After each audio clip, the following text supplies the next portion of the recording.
Assalamualaikum warahmatullahi wabarakatuh. Selamat malam.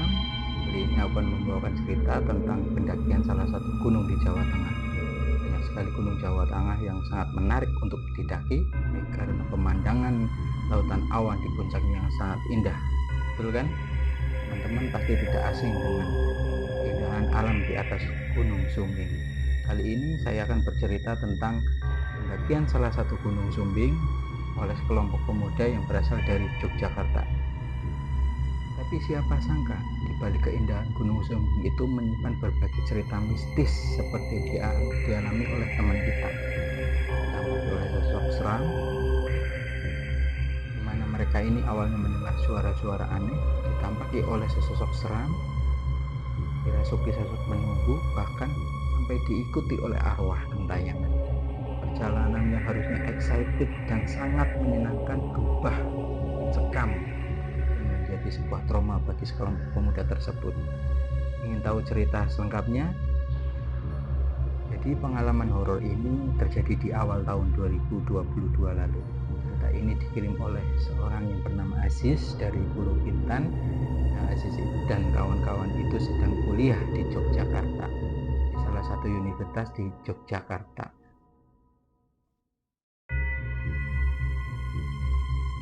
Saat libur semester, mereka merencanakan untuk mendaki sebuah gunung Sumbing lewat jalur Bowongso.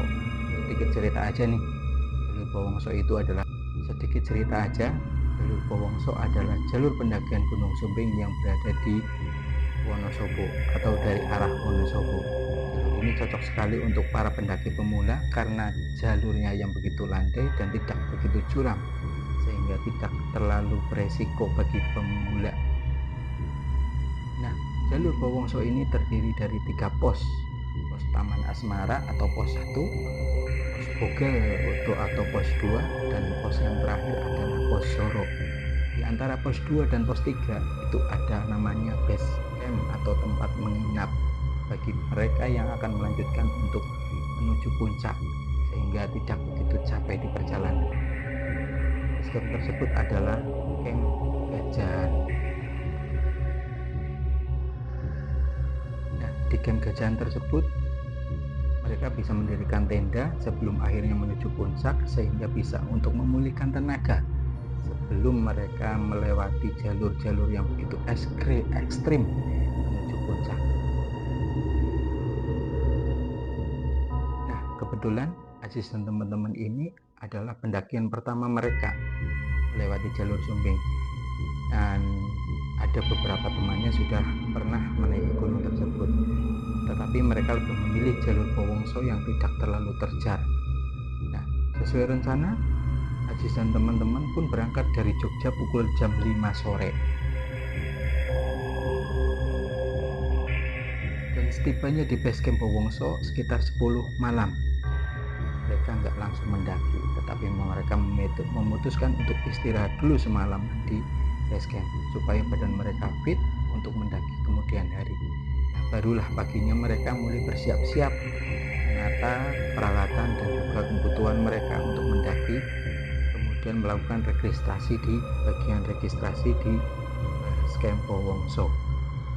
Nah, waktu registrasi, pihak penjaga pun bagikan bungkusan plastik ke mereka, tiap orang satu bungkusan.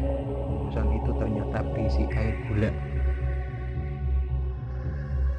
Petugas jaga di base camp Bowongso bilang, ini air gula disimpan ya buat jaga-jaga kalau misal ada yang kecapean di tengah jalan. Nah, ternyata air gula ini bukan sembarang air, fungsinya untuk menjaga-jaga apabila ada seseorang yang kehabisan tenaga atau misalnya gula darahnya menurun. Kenapa? Karena air gula tersebut dapat dikonsumsi secara langsung dan dapat memperbaiki.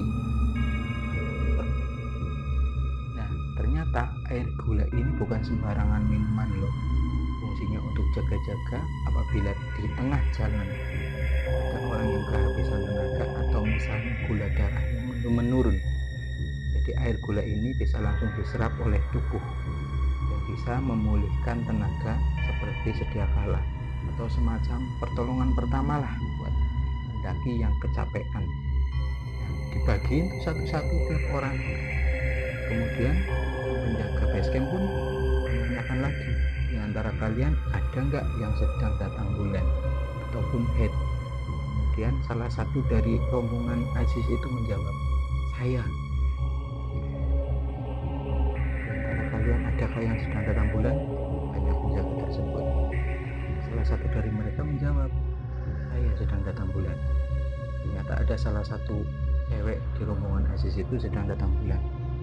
Terus kata penjaganya, nanti kamu cuma sampai di pos Cigajahan aja, nggak boleh naik ke atas. Mengerti?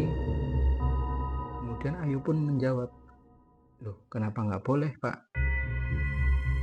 Sang penjaga basecamp pun menjawab lagi, itu sudah aturan di sini, jadi lakukan saja.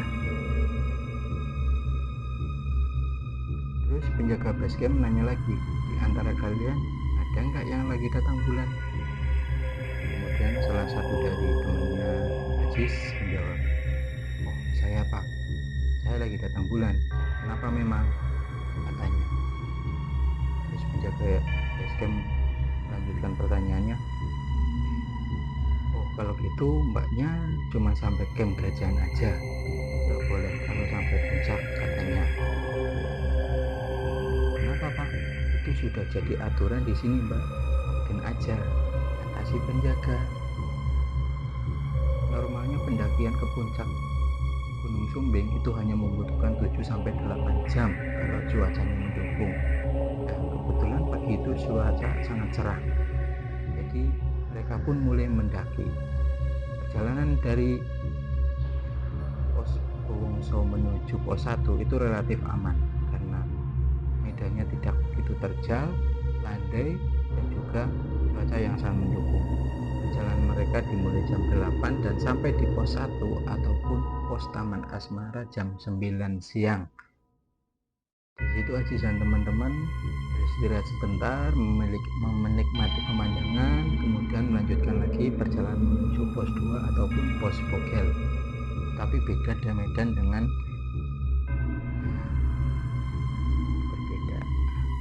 berbeda dari medan sebelumnya yang masih landai.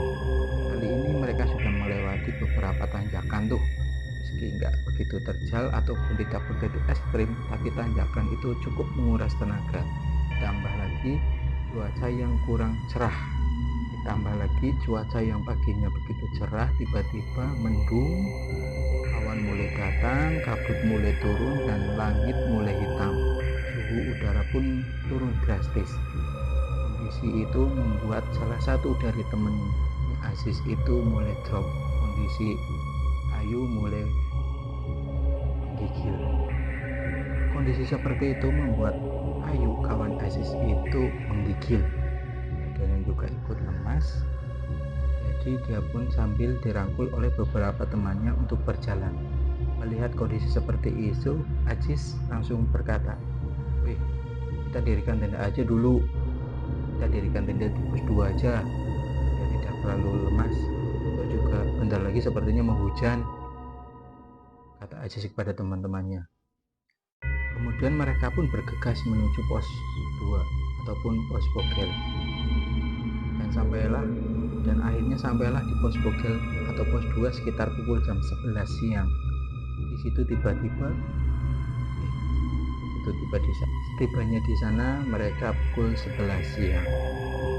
Mereka langsung mendirikan tenda, terdiri dari 3 tenda, 1 tenda untuk cewek yaitu Ayu dan Jo, 2 tenda untuk laki-laki, 1 tenda untuk Aziz, Dudung dan Dion, dan yang satunya lagi adalah buat Mail, Iqbal dan juga Rangga. Nah, mereka berdelapan orang.